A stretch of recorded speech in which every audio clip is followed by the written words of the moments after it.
Hello and welcome to Himachal in Depth. In this video, we are going to cover the next chapter from Economic Survey. ये series हमारी economic survey की series है. इसी series को continue करते हुए आज हम चैप्टर नंबर 10 को कवर करेंगे. चैप्टर का नाम है forestry, environment, water resources management. Forestry, environment and water resource management. सबसे पहले क्या पढ़ेंगे इस चैप्टर में उसको एक बार देख लेते हैं. फॉरेस्ट्री की बात करें तो फॉरेस्ट कवर देखेंगे स्टेट का, कि स्टेट में कितना फॉरेस्ट कवर है. ठीक है जी. सेकंड देखेंगे फॉरेस्ट को बचाने के लिए या फॉरेस्ट के कंजर्वेशन के लिए कुछ एक स्कीम्स चली हुई हैं, उन स्कीम्स को देखेंगे. उसके बाद एनवायरनमेंट में हम देखेंगे हिमाचल प्रदेश में जो एनवायरनमेंट के लिए हमारे पास Himachal environment science and technology department है, या फिर आपके पास Himachal Pradesh council for science, technology and environment. ये कुछ एक डिपार्टमेंट है, इनके कुछ इनिशिएटिव्स हैं.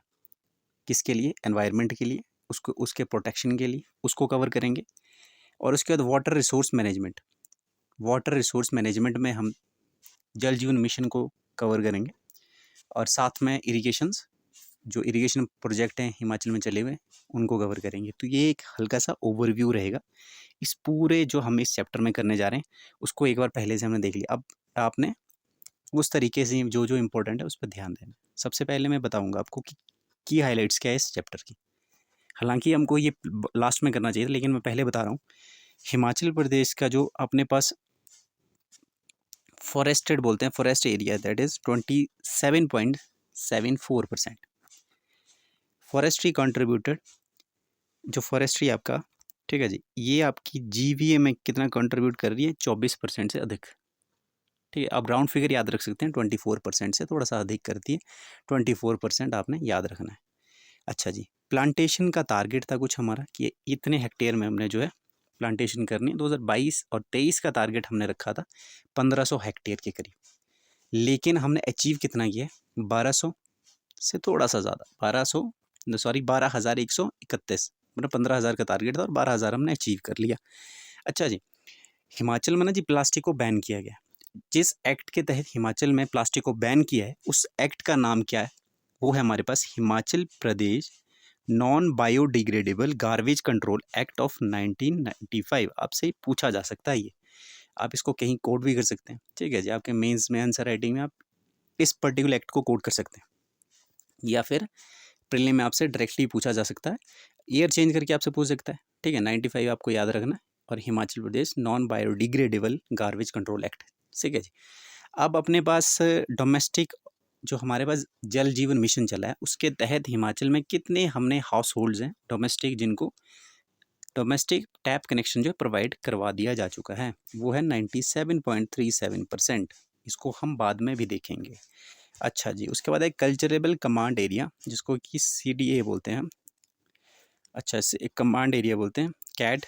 गोल है इसका 6500 हेक्टेयर, और टारगेट अचीव कितना सा हुआ है? 2200 से थोड़ा सा ज़्यादा. ये एक ओवरव्यू है इस पर्टिकुलर चैप्टर का. अब डायरेक्टली चलते हैं चैप्टर की तरफ.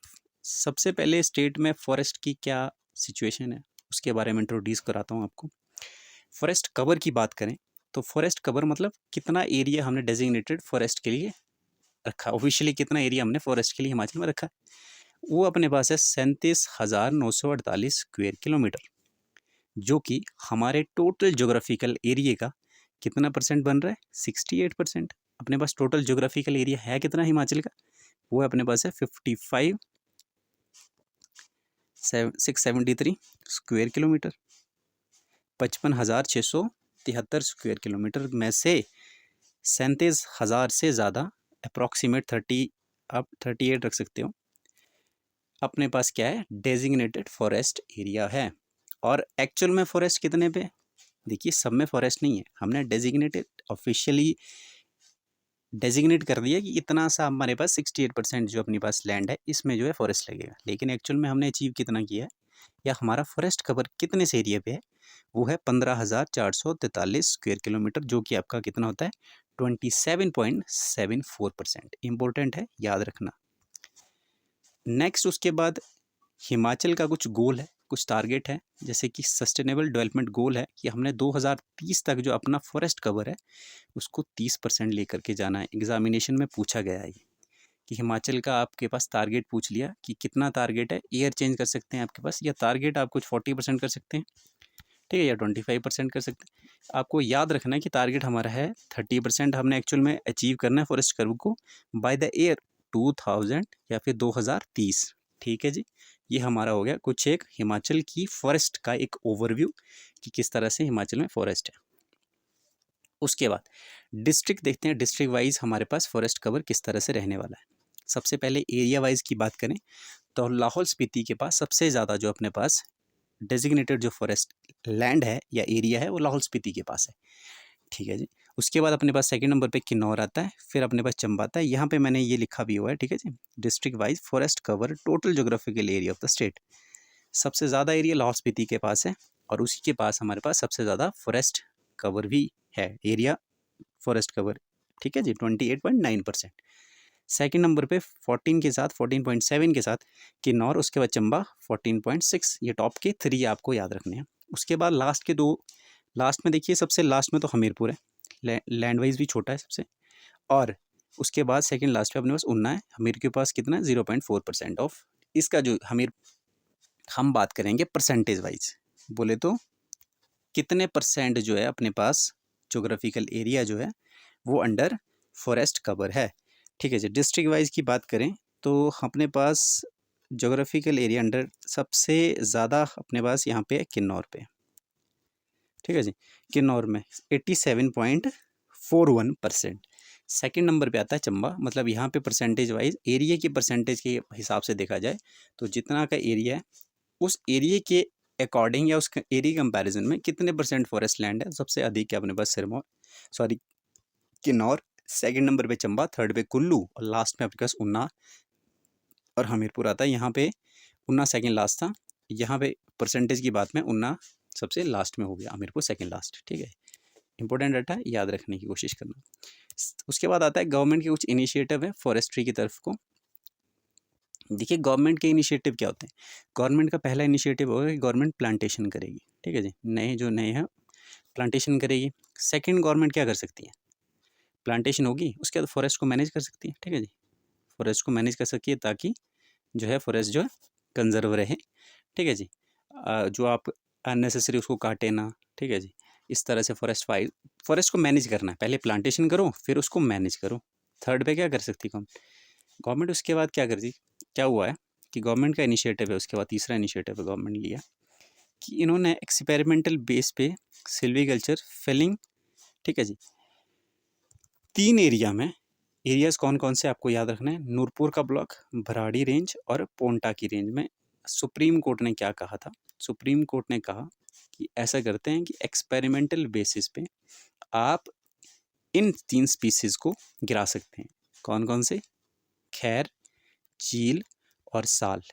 सुप्रीम कोर्ट के आदेश पे 2018, हम लिखा भी हुआ 18-19 से लेकर के 2022-23 तक एक्सपेरिमेंटल बेसिस पे 3 प्लांट, कौन कौन से, खैर, चील और साल, इनको एक्सपेरिमेंट बेस पे हम इनकी फेलिंग कराएंगे। और कौन से रीजन में होगा, किन रेंजेस में होगा, नूरपुर, भराड़ी, पोंटा, रेंजेस भी याद रखनी है, साथ साथ में कौन कौन सी स्पीसीज को गिराने का देश है वो भी रख सकते हैं, और अगर हो सके तो ईयर भी याद कर लेना, इंपॉर्टेंट है, पूछा जा सकता है। नेक्स्ट है अपने पास न्यू स्कीम, ठीक है जी, कुछ एक स्कीम्स हैं जो गवर्नमेंट ने जो है वो फॉरेस्ट के रिगार्डिंग गवर्नमेंट के द्वारा चलाई गई स्कीम्स हैं। सबसे पहले सामुदायिक वन संवर्धन योजना। समुदाय क्या होता है, समुदाय मतलब एक कम्युनिटी, इसमें अपने कम्युनिटी को कन्वर्ट करना है, कम्युनिटी की पार्टिसिपेशन के साथ हमने फॉरेस्ट को कंजर्व करना है, सिंपल है, याद रखना है। वन समृद्धि जन समृद्धि योजना, इसमें हमने नॉन टिम्बर प्लांटेशन करनी, या जो नॉन टिम्बर जो फॉरेस्ट है उनको, उनकी प्लांटेशन करनी, उनको कंजर्व करना है, ठीक है। एक बूटा बेटी के नाम, हिमाचल सरकार के द्वारा 2019-20 में चलाया गया प्रोग्राम। इस प्रोग्राम में होता क्या, फॉरेस्ट डिपार्टमेंट अगर आपके घर में एक बूटा बेटी के नाम ना, बेटी है, अगर आपके घर बेटी का जन्म होता है तो फॉरेस्ट डिपार्टमेंट आपको गिफ्ट के तौर पे एक क्या देता है, 5 सैम्पलिंग देता है। ठीक है जी, पेड़ों की आपको, ताकि एक बेटी के प्रति जो है वो अवेयरनेस हो सके लोगों की, और साथ साथ में अपने पास फॉरेस्ट कंजर्वेशन का भी ध्यान रखा जा सके। उसके बाद अपने पास आता है विद्यार्थी वन मित्र योजना। देखिए, विद्यार्थी वन मित्र योजना से क्या मतलब है? विद्यार्थी से तो आप समझते हैं कि जो स्कूल के स्टूडेंट्स हैं उनको विद्यार्थी कहते हैं। तो विद्यार्थी विद्यार्थी बच्चों को मतलब अवेयर करना, स्टूडेंट्स को अवेयर करवाना है अपने फॉरेस्ट प्लांटेशन के लिए। इसके लिए हमारे पास एजुकेशन डिपार्टमेंट जो है स्टेट का, वो, और उसके साथ साथ ये आप इम्पोर्टेंट है कि Himachal Pradesh state legal service authority जो है, इन दोनों ने मिलकर के स्कीम को चलाने का जो है जिम्मा उठाया है। एजुकेशन डिपार्टमेंट के साथ साथ Himachal Pradesh state legal service authority, ये जो है दोनों मिलकर के विद्यार्थी वन मित्र नाम की योजना चला रहे हैं। इसके लिए इन्होंने 65 स्कूल्स को जो है वो इस सब साल जो सिलेक्ट किया हुआ है। ठीक है जी। अमृत सरोवर इसमें हमने क्या करना है, अमृत सरोवर के लिए हमने 154 जो है साइट्स आइडेंटिफाई कर लिए, और इसके अभी तक हमने 154 आइडेंटिफाई हुए, तो 147 साइट्स पे हमने ये बना भी दिया प्रोजेक्ट। जल भंडारण, इसमें भी हम डैम बनाएंगे या स्मॉल पॉन्ड बना सकते हैं। ठीक है जी, ये भी सरकार के द्वारा, इसके लिए हमने 82 प्लेसेस को अभी जो है वो आइडेंटिफाई किया है इस साल के लिए। ये कुछ स्कीम्स थी, याद रखनी है आपको। नेक्स्ट अपने पास आता है, ये तो होगी स्टेट के द्वारा, जो स्टेट खुद में से जो है लॉन्च करवा रही है। लेकिन कुछ एक प्रोग्राम्स होते हैं वो एक्सटर्नली एडेड होते हैं, मतलब बाहर की कुछ एजेंसीज हैं। फॉर एग्जांपल, सबसे पहले हम देखते हैं Himachal Pradesh forest ecosystem climate proofing project. Himachal Pradesh forest ecosystem climate proofing project किसके द्वारा फंडेड है, असिस्टेड है? KfW, जर्मनी का एक बैंक है, इसके द्वारा ही असिस्टेड है। ठीक है जी। और कौन कौन सी डिस्ट्रिक्ट को ये कवर कर रहा है, तो ये भी याद रखना है, चंबा और कांगड़ा। मोटिव सेम ही है कि इकोसिस्टम को कंजर्व करना है, फॉरेस्ट में हमने जो अपने पास फॉरेस्ट लैंड है उसको इंक्रीज करना है, या डिफॉरेस्टेशन नहीं होनी चाहिए। ठीक है जी। तो इस तरह से कुछ एक जो हमारे पास ये प्रोग्राम है इस तरह से काम कर रहे हैं। सेकंड हमारे पास है Himachal Pradesh forest ecosystem management and livelihood improvement. इसमें लाइवलीहुड पे भी ध्यान दिया गया, अपने इकोसिस्टम को इम्प्रूव करने के साथ इकोसिस्टम और लाइवलीहुड को भी साइमल्टेनियसली बैलेंस करता हुआ ये प्रोग्राम जो है अपने को देखने को मिलता है। इसमें जीका फंडेड है, ये जापान की इंटरनेशनल कॉरपोरेशन एजेंसी, इसके द्वारा फंडेड प्रोजेक्ट है। इसमें भी एरिया कौन कौन से कवर हुए, बिलासपुर, कुल्लू, मंडी, शिमला, कांगड़ा, और ट्राइबल एरिया आपका लाहौल स्पीति और किन्नौर का। बजट है इसके लिए 8,000 करोड़, और ये प्रोजेक्ट 10 साल के लिए। एक्सटर्नली एडेड प्रोजेक्ट आपको याद हो गए। चलिए अब आगे बढ़ते हैं।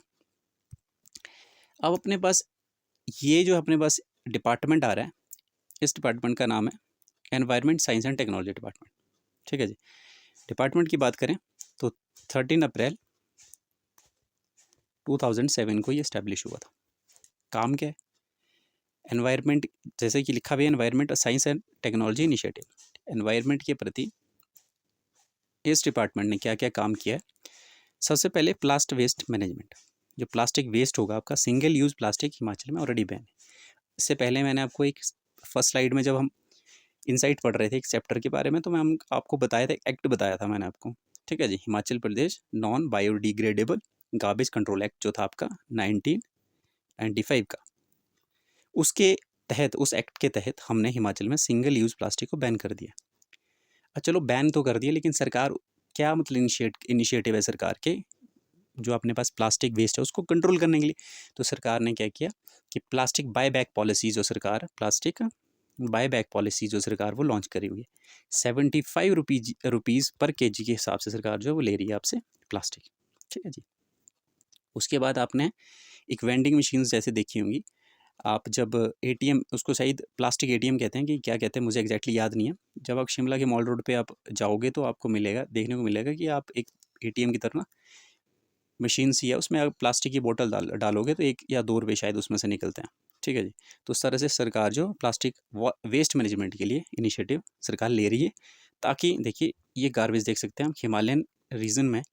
मुझे जहाँ तक लगता है कि हमारे जो हिली रीजन है वहाँ पे अगर प्लास्टिक का जो कचरा है वो काफ़ी टाइम तक रहने की उसकी चांसेस होते हैं, क्योंकि हमारे पास प्रॉपर उसकी मैनेजमेंट की वहाँ पे साधन नहीं है उपलब्ध अभी। ठीक है जी। बहुत अगर हाइट पे कोई मकान बना है या विलेज कोई बहुत ही हाइट पे है, तो लेस चांसेस आते हैं कि वहाँ पे कुछ ना कुछ प्लास्टिक को मैनेज करने के हमारे पास संसाधन होंगे। तो उस एरिया में हमको प्लास्टिक को मैनेज करना एक डिफ़िकल्टी भी है, और इसको देखते हुए सरकार ने ये प्लास्टिक वेस्ट जो है या फिर सिंगल यूज़ प्लास्टिक को हिमाचल से बैन कर दिया। उसके बाद हम बात करते हैं creation of model eco village. देखिए मॉडल इको विलेज की क्रिएशन से पहले आप ये समझ लीजिए कि ये इको जो विलेज है ये बनाता किस डिपार्टमेंट की इनिशिएटिव है? Environment, science and technology, housing का नहीं है ये। ठीक है जी। आप सोचे कि हाउस जो अपने पास, या फिर आप ये सोचने कि रूरल डेवलपमेंट के इस तरह की मिनिस्ट्री इसमें इन्वॉल्व है। ठीक है जी।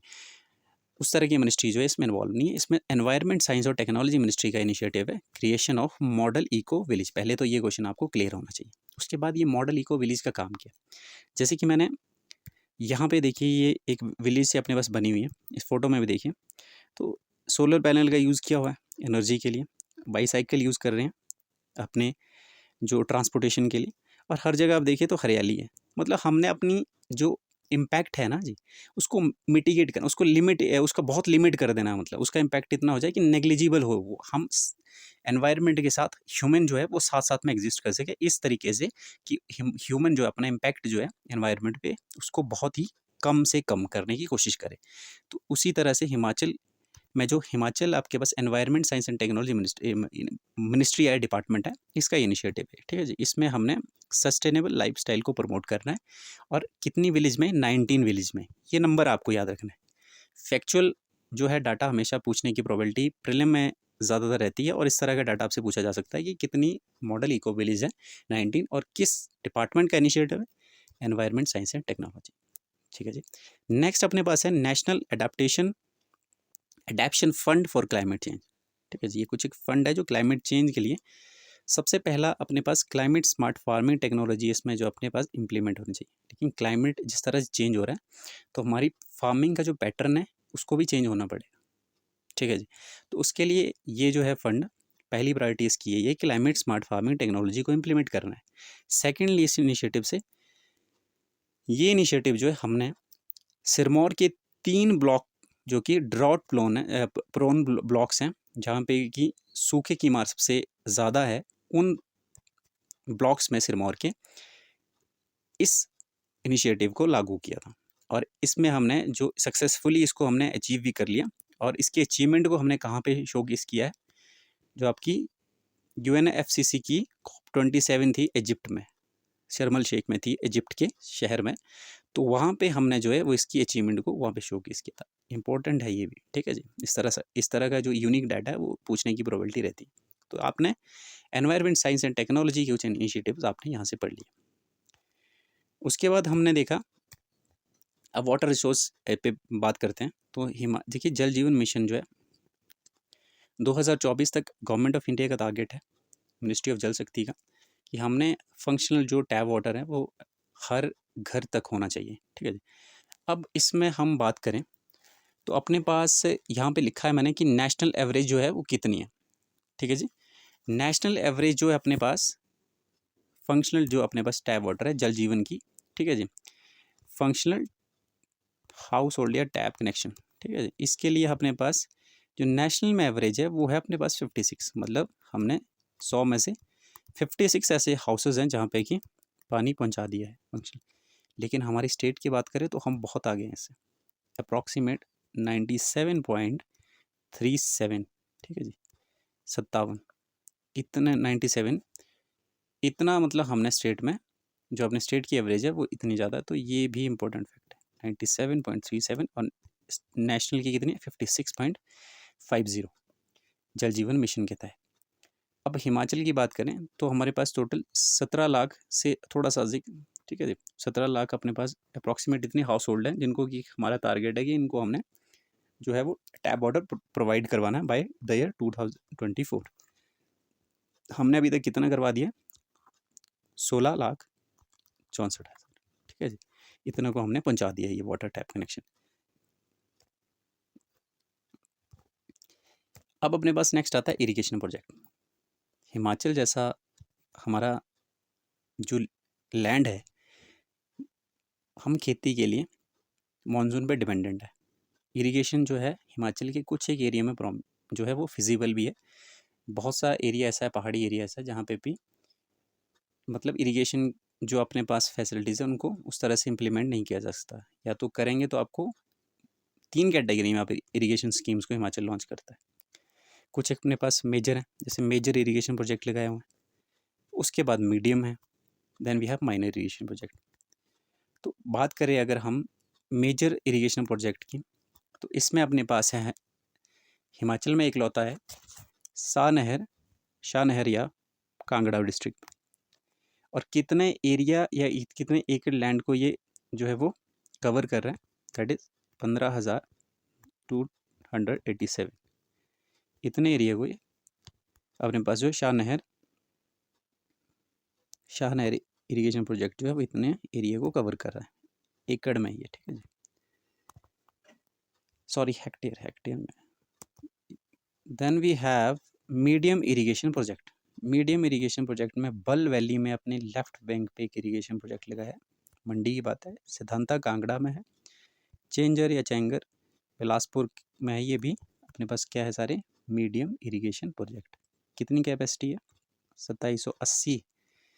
जो अपने पास बल है इसकी 2780 हेक्टेयर है। सिद्धांता की 3150, ठीक है, 3150 हेक्टेयर। और अपने पास चेंग जो बिलासपुर का है इसकी अपने पास 2350 हेक्टेयर ये कैपेसिटी है, हेक्टेयर इन एरिया को ही कवर कर रहे हैं। एक चंबा में भी है जिसको कि यहाँ पे मेंशन नहीं किया मैंने, फीना सिंह जो कि 4000 से थोड़ा सा ज़्यादा ही है, 4025 हेक्टेयर। एक नदौन में भी है, ठीक है जी, हमीरपुर में 2980 हेक्टेयर। ये अपने पास इरिगेशन प्रोजेक्ट हैं। मेजर में आपने सिर्फ याद रखना है शाह नहर जो है एकमात्र अपने पास मेजर इरिगेशन प्रोजेक्ट है, और जो कि 15,287 हेक्टेयर या एकड़ लैंड पे अपने पास है, ठीक है जी। माइनर इरिगेशन प्रोजेक्ट में बहुत से एरिया। अब हिमाचल की अगर बात करें तो हिमाचल के एरिया में अपने पास बहुत सा जो अधिकतर हिस्सा है ना जी, वो अपने पास जो है टोटल एरिया जो अपने पास है 55, ठीक है, ये तो पता है आपको, 55,673 स्क्वायर किलोमीटर। इसमें से जो फार्म लैंड है ना वो है अपने पास, जिसमें खेती होती है, वो है 5.83, ठीक है, मिलियन हेक्टेयर। इसमें से भी जो अपने पास पोटेंशियल जिसमें कि सच में क्या हम इरिगेशन फैसिलिटी प्रोवाइड करवा सकते हैं, वो है अपने पास 3.35 मिलियन हेक्टेयर। अब इन 3.5 में से कितना मेजर के अंदर आता है, कितना माइनर के अंदर, या फिर मेजर और मीडियम के अंदर अपने पास कितना आता है, 2.97 मिलियन हेक्टेयर, ठीक है जी। और जो बच गया, सॉरी ये नहीं आता इसमें अपने पास 0.5 आता है, 0 कम है क्योंकि है ना, मीडियम और लार्ज, मीडियम मेजर और मीडियम में कम एरिया कवर करता है इरिगेशन का, 0.50 है। और अपने पास स्मॉल में है 2.85, इतना एरिया जो स्मॉल इरिगेशन के थ्रू जो आप कवर कर सकते हैं। पोटेंशियल है इतने पास, हमारे पास पोटेंशियल है 3.35 मिलियन हेक्टेयर का। ये इरिगेशन प्रोजेक्ट के बारे में बात हुई। This is all about this chapter. कुछ इंपॉर्टेंट कॉन्सेप्ट जो इस चैप्टर से है, कुछ एक इम्पोर्टेंट इस चैप्टर से जो आपने, पहले तो आपको जल जीवन मिशन को याद रखना, ठीक है जी, एवरेज स्टेट की भी और आपकी कंट्री की भी कितनी है, ठीक है जी, उसको भी आपने याद रखना है। उसके बाद लास्ट में हमने इरिगेशन प्रोजेक्ट देखे, उनको भी कवर करने की कोशिश करनी है। उसके बाद फॉरेस्ट कवर को देखा हमने कि अपने पास कितना एक्चुअल में फॉरेस्ट कवर है, और कितना हमारे पास क्या है, कितना एक्चुअल में है, और कितना हमने जो है डेजिग्नेटेड फॉरेस्ट है वो आपको पता होना चाहिए, और अपना टारगेट भी कितना है, ठीक है जी। मॉडल इको विलेज की बात की हमने, या इको विलेज किस डिपार्टमेंट का इनिशिएटिव वो पता होना चाहिए आपको।